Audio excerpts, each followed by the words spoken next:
Tantor Audio, a division of Recorded Books, presents Nothing is Beyond Our Reach, America's Techno-Spy Empire by Kristie Macrakis, narrated by Wendy Tremont King.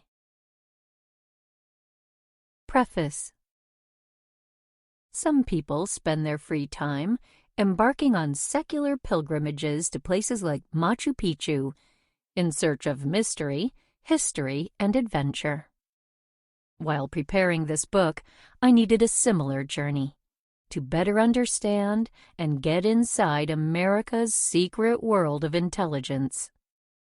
My travels took me from the suburbs of Washington, D.C., to the far-flung scenes of empire and techno-espionage described in the chapters that follow. The experience was both informative and disturbing. One can read about America's techno-spy empire, one can interview the participants, and one can write about it, but none of these captures the magnitude and audacity of the facilities and technology that girdle the globe. Machines in the Garden. My first stop was small and close by, the island of Cuba. Just 90 miles off the coast of Florida, yet still inaccessible because of political restrictions. Like most Americans, my visual image of the 1962 Cuban Missile Crisis was shaped by the U-2 spy plane reconnaissance photos made famous by Adlai Stevenson during his briefing to the United Nations on behalf of President John F. Kennedy. The image, a black-and-white photograph taken from above, was flat and one-dimensional, without any contrast. I studied such black-and-white U-2 spy plane photographs for hours before visiting former Cuban missile sites in San Cristobal, Cuba. Accustomed to those images, I was surprised to see the lush terrain in San Cristobal. By 2018, the hot, humid weather in Cuba had produced a jungle of trees, vines, and weeds, covering most remnants of the Soviet missile apparatus. Cuba might be known for its classic 1950s cars, but in San Cristobal, the horse-pulled or ox-pulled cart remains a popular mode of transportation. And this was the way my casa host, Dector, and our driver, a local farmer, took me to the former missile site in San Cristobal. Because the road the Soviets had built for their truck convoys was now a muddy, overgrown pathway. The horse worked hard, pulling us past green shrubbery and modest abodes and chicken coops, often built from repurposed missile site leftovers, like metal from bunkers. Once we reached a ranch-style circular horse training area, we hopped off the cart and walked down to the main missile site. At first, there was nothing to see, except for the mountains nestled behind the flat lands. The mountains had not been captured in the flat photographic images.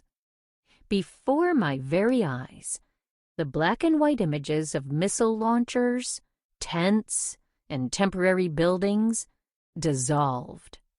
There were no visible remnants of the missile apparatus except for a small piece of concrete from a launching pad. The only reminder that this was the location of the Soviet medium-range missiles was a faded, illegible marble plaque dated 2007 memorializing the site. As we left the site and ambled through mango groves, we finally came across ruins that looked like a sculpture in a public garden. Concrete arches were piled up like Picasso figurines, overgrown with shrubbery. These were apparently the remnants of concrete missile silos. Dector admired the Soviet welding work on some remaining metal tubes. Behind the garden sculpture, we found a pig pen built by farmers out of repurposed concrete forms. These two artifacts were the few visible remnants of this crucial missile site, where the United States had identified offensive missiles that could reach America in minutes. Despite the paucity of visible remnants of missile apparatus at Ground Zero, museums in Havana housed pieces of artifacts of the most important technical icons of the Cuban Missile Crisis: the U-2 spy plane and Soviet defensive surface-to-air missiles. The most striking artifacts were on display behind the Museum of the Revolution in a park-like exhibit of missiles, planes, and jeeps. The machines were exhibited in the middle of a Caribbean garden. Palms swayed in the front. The Soviet surface-to-air missile, next to the engine of Rudolf Anderson's U-2 spy plane, looked like a surgical instrument, with its thin, fish-tailed body and red needle front, ready to pierce an enemy spy plane violating Cuban airspace. While Anderson's remains were returned to America after he was shot down, debris from his plane is littered across Cuba. This was truly a view from the other side of the conflict. The technologies looked like invaders frozen in the past and discordant against the Green Garden. I found replicas of missiles in the most unlikely places. Next to my Airbnb casa in Sorora, there was a sign that read La Rosa, designating a military base for agriculture. As I strolled down the road, I passed a chicken farm, goats, horses, and a walled military base, with a bus parked in front. Farther along, I encountered a billboard in the forest with the image of Che Guevara and another bearded man wearing a typical Cuban sombrero. At the billboard, I turned up a curved road and entered a compound, where I found an organic farm and a sign on the other side of the courtyard with a miniature reproduction of an R-12, NATO SS-4, a medium-range missile, also called Sundal. The sign displays the Cuban people's solidarity with the revolution and socialism. The plaque commemorates the site as a medium-range missile installation during the crisis of October through November 1962. The missile model is far from realistic, as its miniature size does not capture the terror of a missile 67 feet long and 5.4 feet in circumference, pointed at the United States. A cathedral of intelligence. It was one of those perfect summer days. Blue skies, low humidity, comfortable temperature. And I was finally in Springfield, Virginia.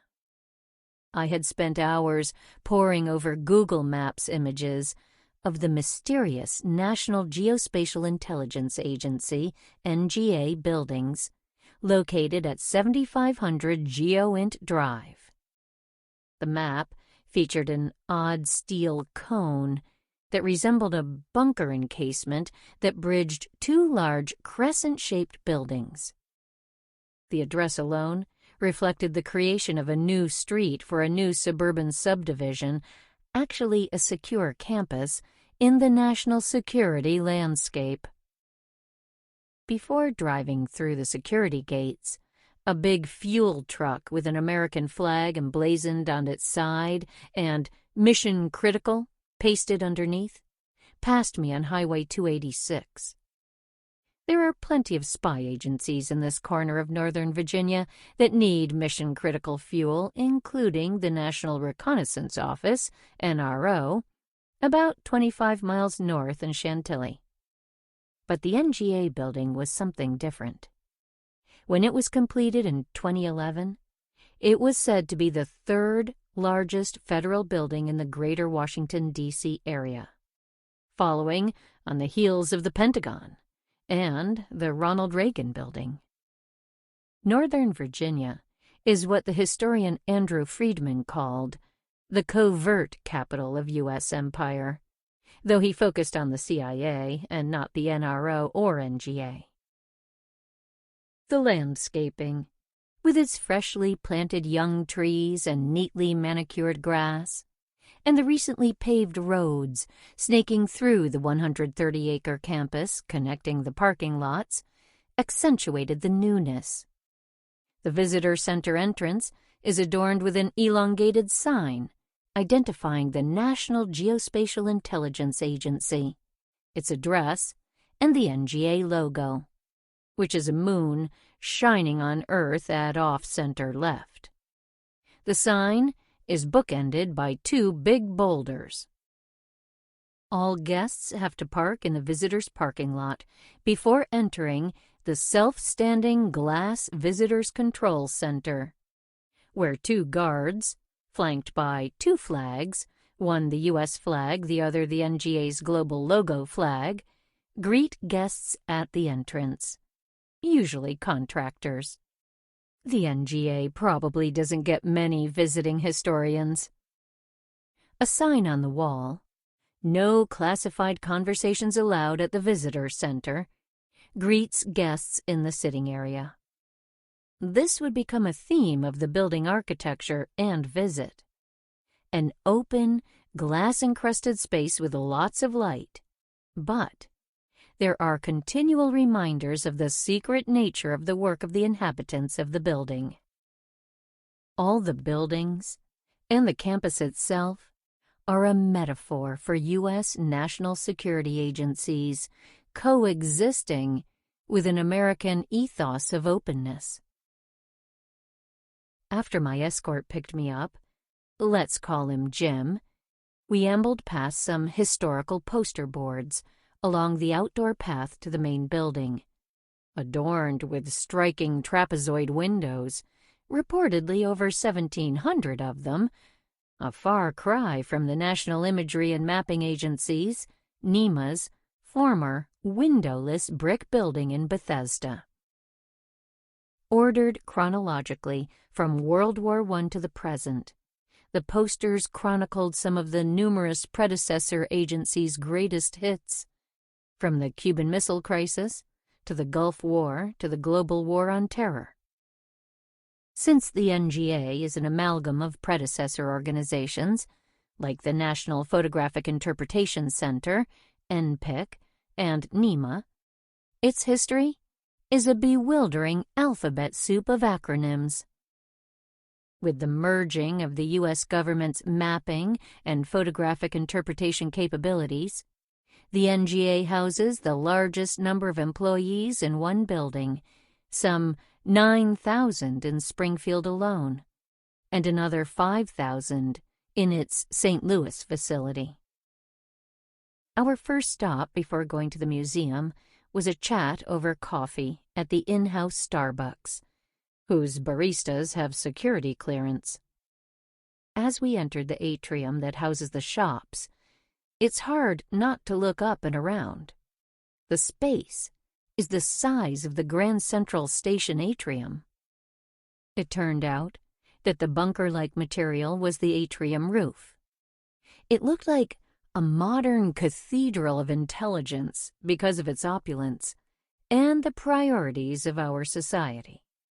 And as Tom Engelhart quips, national security has become a bit of a religion, with its holy warriors and its sacred, classified texts, dogma, and warrior priests. My escort plopped his gym bag on the floor and enthusiastically described the state-of-the-art health club facilities. In addition to enjoying the health club, employees can get a haircut at the atrium salon, drop their clothes off at the dry cleaner, bank at the credit union, get a health checkup at the clinic, and dine at several dining rooms and fast food places. In this respect, it resembled the Pentagon's model, which combines the ordinary accoutrements of American life with top-secret rooms and state-of-the-art facilities to secure our nation. After finishing our coffee, we walked past the Arthur Lundahl Auditorium, named in honor of the father of photo interpretation at the CIA, and known internationally as the man who presented John F. Kennedy with spy plane imagery of missiles in Cuba. The museum around the corner housed the common light tables used to view the images. But the picture window in the back revealed a pond with a park bench. The water wasn't there for recreation, however. It was a pool to cool the mega machines that run the 24,000-square-foot building and its high-tech towers, chillers, and other necessities for a state-of-the-art spy facility. This self-contained city feature of the NGA resembled the situation at other large intelligence agencies. Lesser known than the CIA, the National Security Agency, NSA, and the NRO, the NGA became a member of the club when it succeeded NEMA in 2003. It is now a full-fledged intelligence agency whose budget is on par with the other heavy hitters in the intelligence landscape. As we headed to Jim's office to chat about the history of photo interpretation and geospatial intelligence, we took one of 36 elevators to his corner of the building. When we walked past the open seating areas, with comfortable chairs and benches, Jim called out my non-security clearance status, uncleared, in case a classified conversation floated to our ears.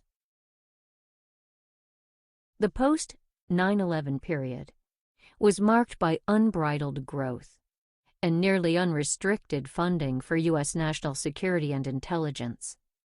This led to what the journalists Dana Priest and William M. Arkin called supersize.gov, an expansion of top-secret domestic America. This included 33 large complexes for top-secret intelligence work.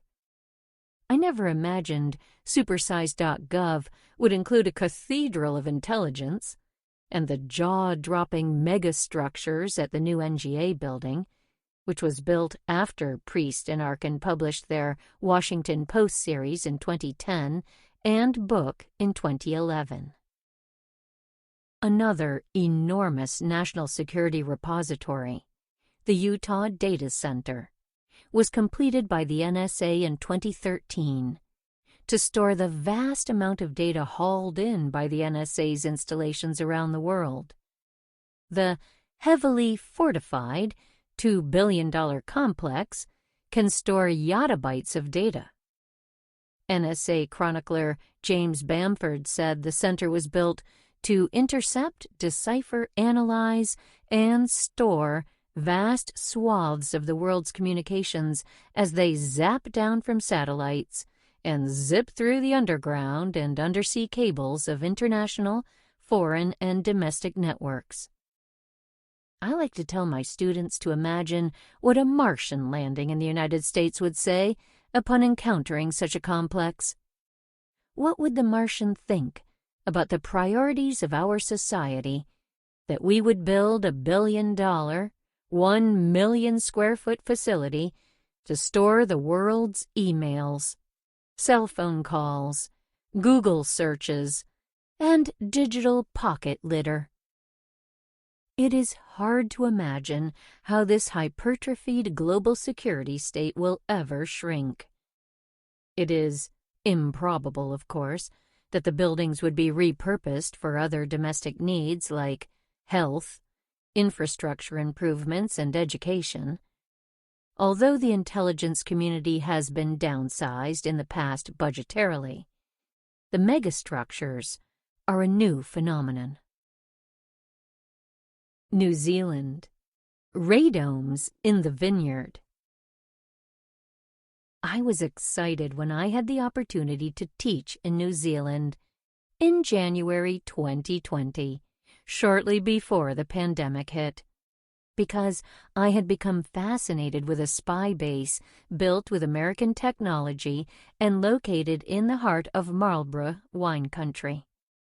Although the intercept station was funded by New Zealand's Government Communications Security Bureau, GCSB, it was part of the UK-USA consortium of the United States, the United Kingdom, Canada, Australia, and New Zealand, and part of the Anglo-American Signals Intelligence, SIGINT, Empire.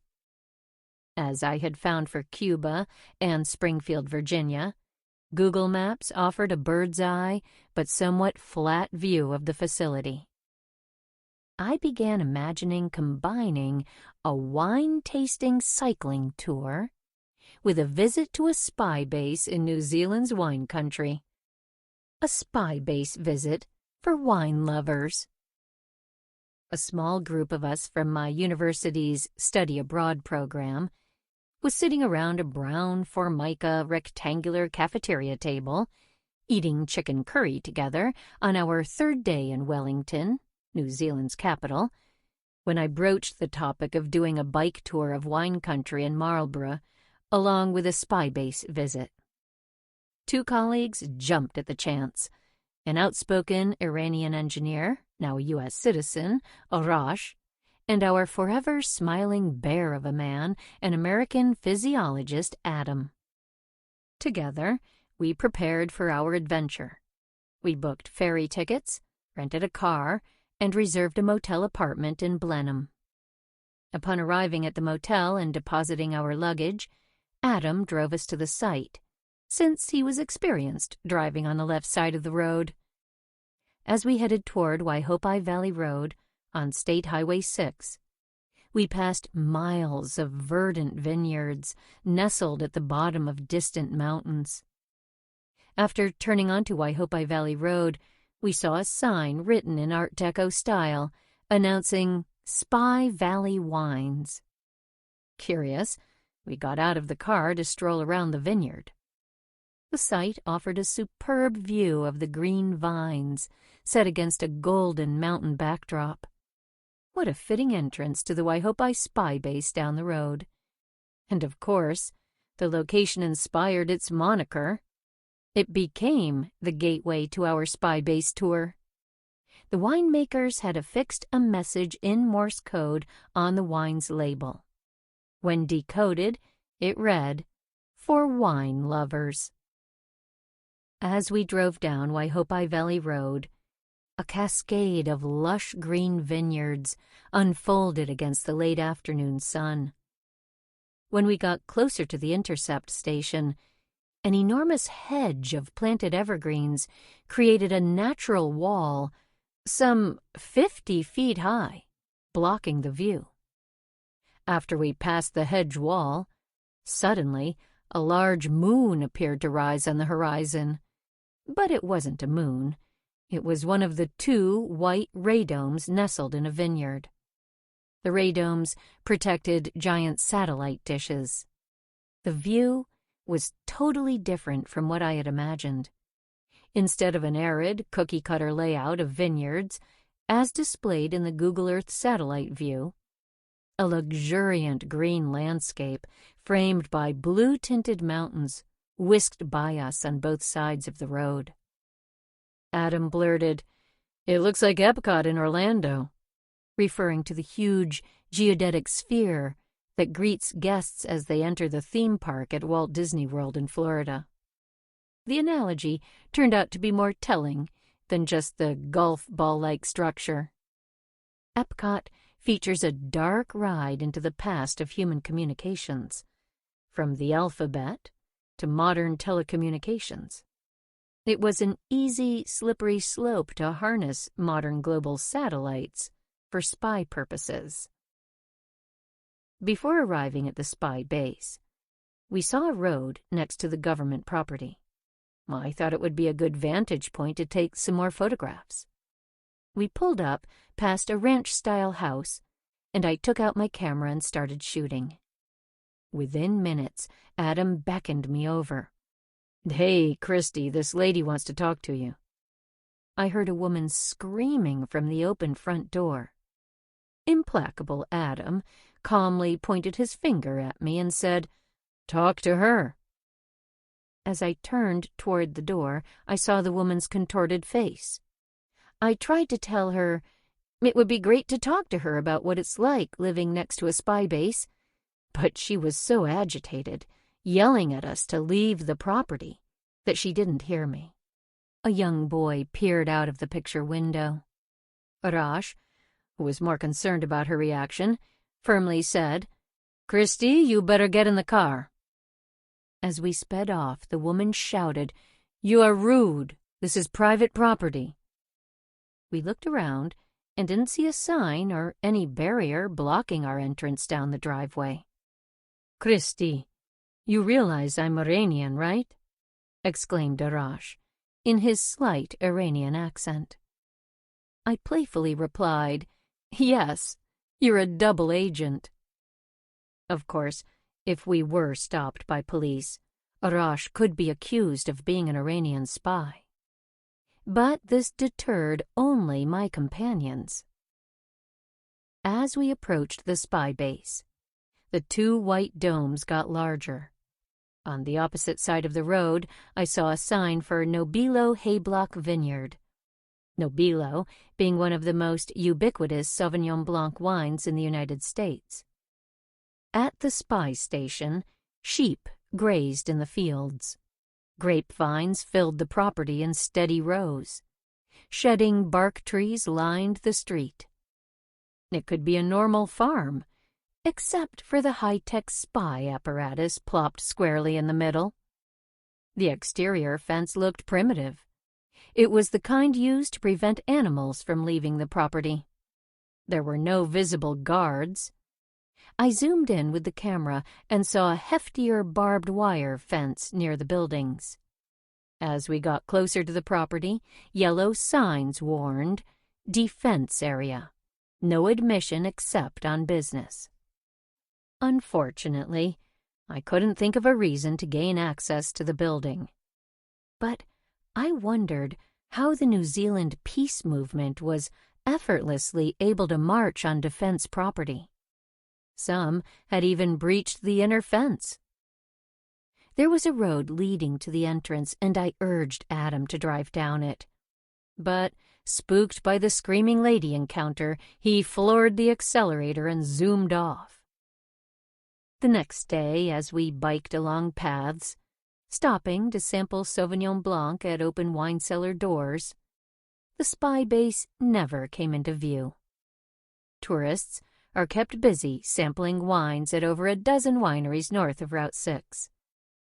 During our lunch stop at a vineyard's outdoor patio, the spy base in the vineyard faded from our thoughts, and we relaxed over food and wine as birds pecked at leftovers on abandoned plates. On our way back to the motel from the bike shop, in its courtesy van, the driver, an older white-haired man who identified himself as Mac, said he had worked at the New Zealand Air Force base we passed on the road. He was very amenable to sharing information about Waihopai Station, and said it offered good transmission because of the clear and open skies. The U.S. military base had closed, and even with New Zealand's anti-nuclear stance, New Zealand had a good relationship with the United States. When I asked him how locals felt about the station, he said they didn't mind it.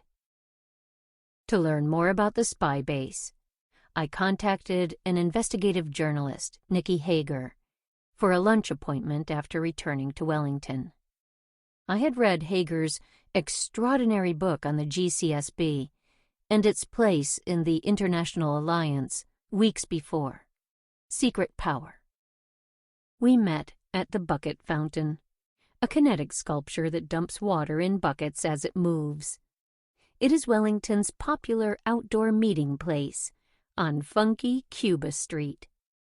Over fish pie and salad, Hager mentioned that he had been asked to testify before the German Parliament about the global echelon eavesdropping system in early 2001, before the 9/11 attacks on the United States. After 9/11, the exposed echelon system receded from the news, but grew in secret. Hager reflected on the difference between echelon, which used a targeted dictionary system of keywords to organize information, and the systems revealed in the Snowden documents.